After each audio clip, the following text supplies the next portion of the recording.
mbooloo mu takku moo toogaanu ci kanamu maison d'arrêt et de correction bu Thiès taalibe murit yi di ñaawlu noonu ni ñu téyee seeni kilifa Serigne Abdou Akim Mbacké ibn Serigne Mountada Mbacké Xaadimu Rasuul ci biir mbooloo mi ay kilifaa ngi fi yu Touba yebal. tey Serigne bi mi ngi ci biir nun taalibe yi noo ngi ci biti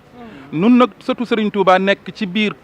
kaso gi seene nañu seene wunu parce que tey dañoo gëm ne donn na dara ci maamam donc kon amuñu lu nu seene ci loolu waaye li nu war daal mooy sëriñ bi moom bu nekkee ci biir daray sëriñ Touba bu nekkee ci biir nun dootuñu dem fenn dañuy toog ba ànd ak moom rek dem ñibbi. Sëriñ Abdou Akim Mbacké dañ ko tegoon loxo laata Kazu Rajab bi mujjee mu doon dawal ab woto ne yorul permis de conduire te woto bi tam amul assurance àllarba bii ñu génn lañ ko àtte ci kanamu tribunal des flagrants délits bu Thiès amuloon sax avocat ñu teg ko daan mu war a tëdd benn weeru kaso ci lañu ko yóbbu ci mag bu Thiès maître Khassimou Touré mi Touba yebal ngir mu taxawu ko ne def na appel. bu ma sañoon surtout sëriñ Touba kenn du ko tëj.